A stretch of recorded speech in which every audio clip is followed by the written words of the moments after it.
You didn't learn this in history class. Once upon a time, a pope allegedly put a donkey on trial. Yes, an actual four-legged, braying donkey. This bizarre tale sits at the intersection of faith, politics, medieval legal systems, and our endless human urge to make sense of the absurd. Was this about justice, power, satire, or was it just one big historical misunderstanding? Let's dive into one of the weirdest legal stories ever whispered through the Vatican walls. To understand this story, we need to step into medieval Europe, where the line between religion, law, and spectacle was blurry at best. In those days, animals could be, and were, put on trial for crimes like theft, destruction of property, even murder. In fact, there are over 200 documented animal trials in medieval history. Pigs, goats, rats, even insects. So a donkey standing before a tribunal wasn't quite as odd back then as it is now, but it's still very, very weird. The story of the donkey trial is most commonly associated with Pope Zachary, who reigned from 741 to 752 AD. Some versions say he personally presided over the trial of a donkey accused of, quote, improper relations with a woman.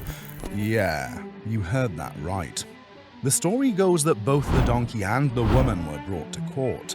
Witnesses were called. The woman confessed, but the donkey completely innocent, according to the Pope.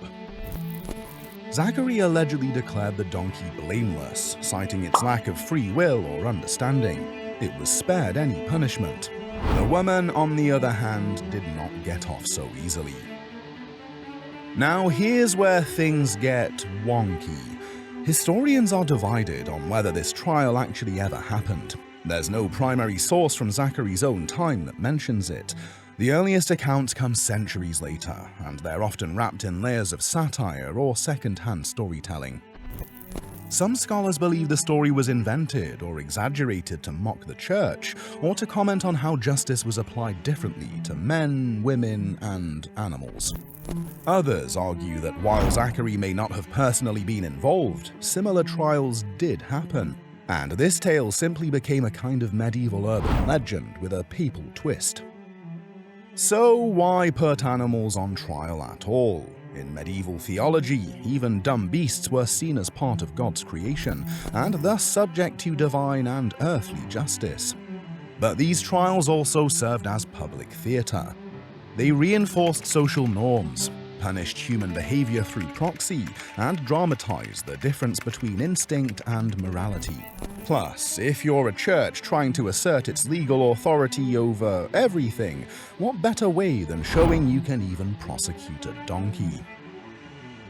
So, did Pope Zachary actually put a donkey on trial? Maybe, maybe not. But the fact that such a trial wouldn't have been that unusual, that's what makes this story worth remembering. History is full of strange spectacles, but behind the absurdity, there's always something deeper.